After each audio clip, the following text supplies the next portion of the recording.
In the history of modern crime, there has never been a story quite like this.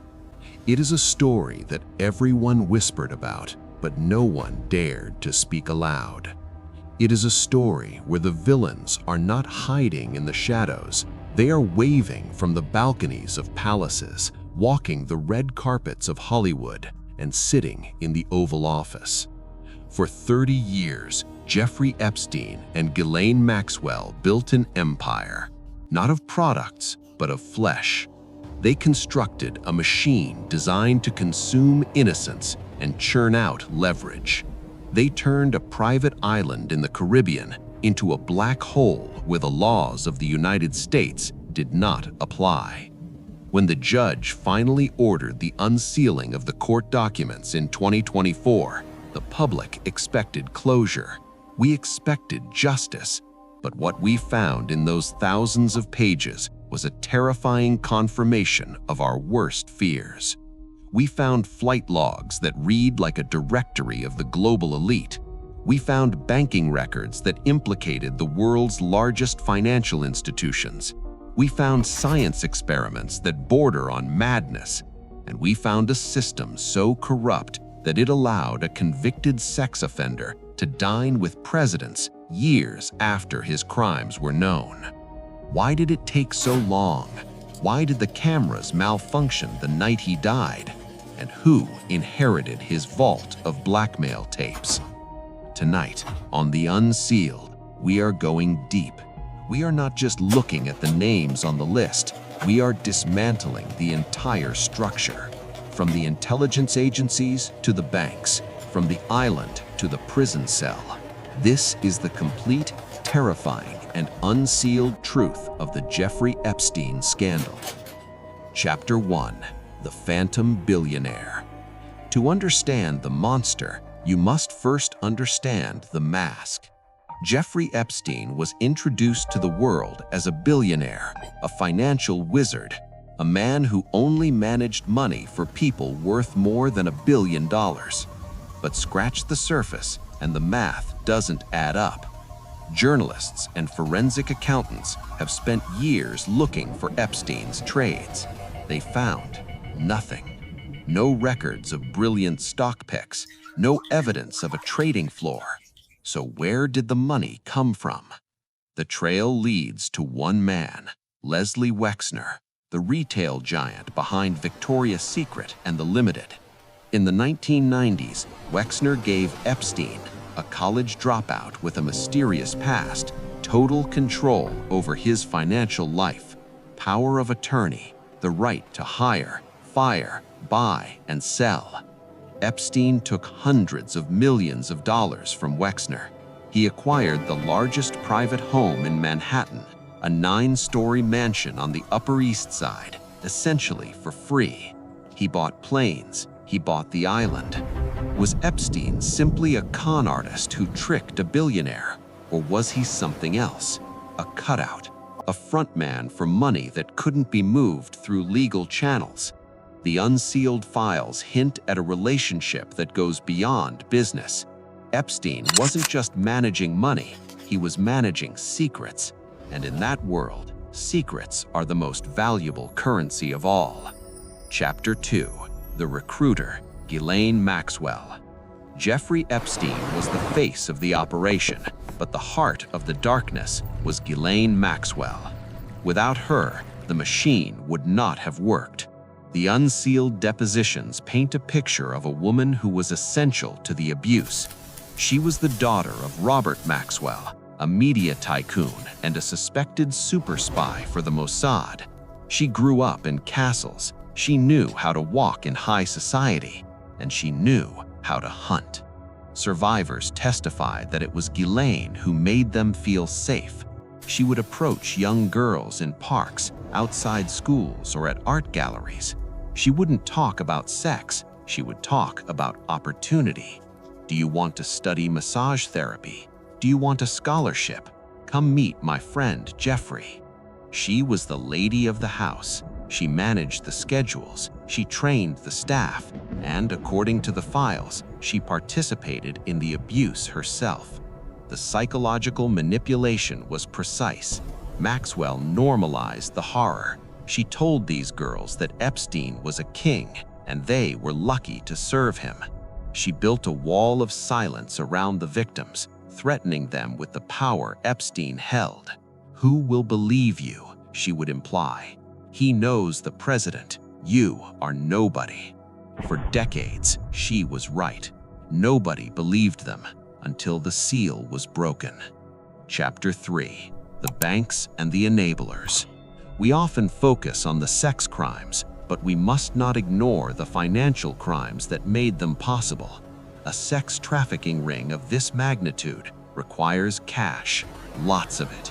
How do you move millions of dollars to pay off victims, buy silence, and maintain private jets without raising red flags? You need a bank. The Unsealed lawsuits reveal that major financial institutions like J.P. Morgan Chase and Deutsche Bank kept Epstein as a client long after they knew he was a registered sex offender.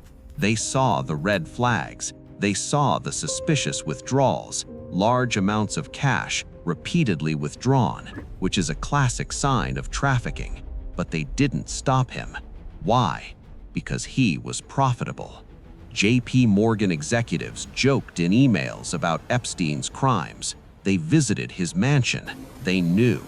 In 2023, these banks agreed to pay hundreds of millions of dollars in settlements to the victims. This wasn't an admission of guilt, they claimed, but the money speaks for itself. Epstein didn't operate in a vacuum. He operated within the U.S. banking system. The tellers, the managers, the compliance officers, many people saw the smoke and chose to ignore the fire. The system was not broken. It was working exactly as it was designed, to protect the wealthy. Chapter 4: The Island and the Tapes. Little St. James, a speck of green in the blue Caribbean, a place that should have been paradise but became a prison. The locals called it Orgy Island, but the unsealed files suggest it was also a movie set. Multiple witnesses and former staff have testified that the island was hardwired for surveillance. There were cameras everywhere, hidden in the bedrooms, hidden in the bathrooms, hidden in the guest villas. Why? If Epstein was just a pervert, why record his own crimes? That's evidence, unless the recordings were the product. This supports the intelligence theory that Epstein was running a compromat operation. Compromat is a Russian term for compromising material used for blackmail. Imagine the guests who stayed on that island: princes, politicians, CEOs. If Epstein had tapes of them in compromising positions with underage girls, he owned them. He could demand anything: insider trading tips, political favors, immunity. When the FBI raided his Manhattan mansion, they found a safe. Inside, they found loose diamonds, passports with different names, and hard drives. But many believe the master tapes, the ultimate insurance policy, are still missing. Where are they? And who is holding them now? Chapter 5. The reason you are watching this video. The reason the world held its breath. The list. Let's be precise about what the unsealed documents reveal. Appearing in the documents doesn't automatically mean someone committed a crime, but it proves association. It destroys the lies. Prince Andrew. The files are devastating. Virginia Giuffre describes being trafficked to him in London, New York, and the island. She describes his behavior, his sweating, his demands. He paid a settlement reported to be over $16 million. An innocent man does not pay $16 million to make a case go away. Bill Clinton, the former president, flies on the Lolita Express multiple times. He is mentioned over 50 times in the documents. Witnesses place him on the island, contradicting his denials. One deposition claims Epstein said Clinton likes them young. Donald Trump. He was a close friend of Epstein in the 90s. He is quoted saying Epstein was a terrific guy who likes women on the younger side. While the current files don't accuse him of sexual acts, his presence in Epstein's social circle is undeniable. Bill Gates, the tech mogul who met with Epstein after Epstein was already a convicted sex offender. Gates claims it was for philanthropy, but who goes to a sex offender's house for charity? The list includes scientists like Stephen Hawking, actors like Kevin Spacey, magicians like David Copperfield. The sheer variety of these names proves one thing: Epstein was the center of gravity. They all revolved around him. They all knew him. And when the truth came out, they all suffered from sudden amnesia. Chapter 6: The Night the Cameras Died, 1400 to 1630. Dark corridor of a prison, flickering lights, a noose, a guard sleeping. August 10, 2019, the Metropolitan Correctional Center, New York.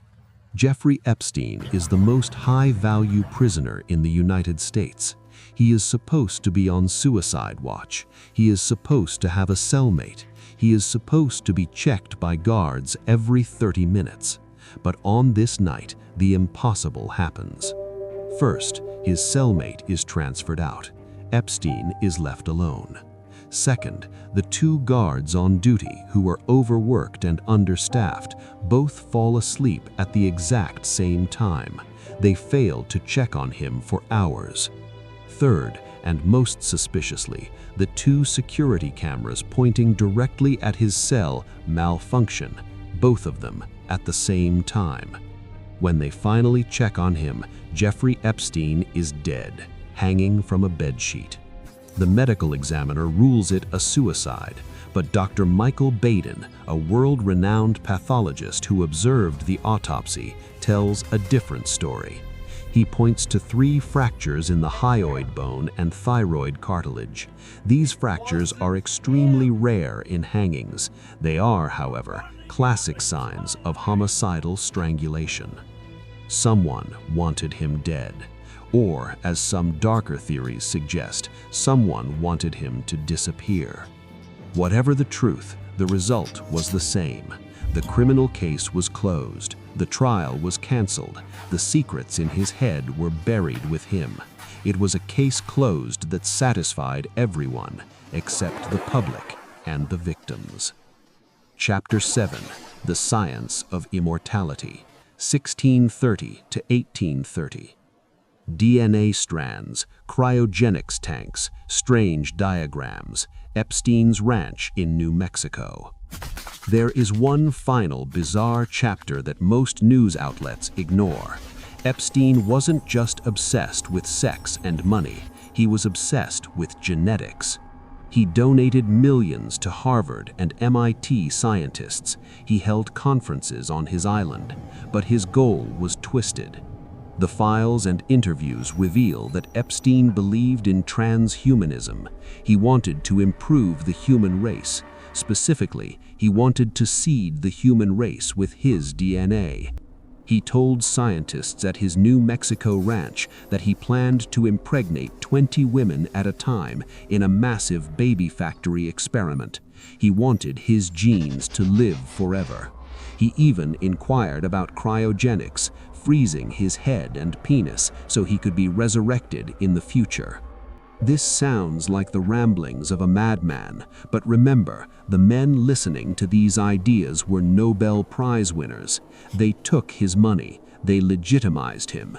Epstein saw himself as a superior being. He believed the rules of morality were for the little people, not for him. This God complex explains his lack of remorse. In his mind, he wasn't hurting these girls. He was simply taking what the universe owed him. Conclusion: The Unfinished Business, 1830 to 2000. Montage of victims crying, then looking strong. The text, The Unsealed, burning on screen. Social media links. The story of Jeffrey Epstein did not end with his death, and it did not end with the unsealing of the files. Ghislaine Maxwell is in prison, serving 20 years, but she is the only one. Not a single client on that list has been arrested.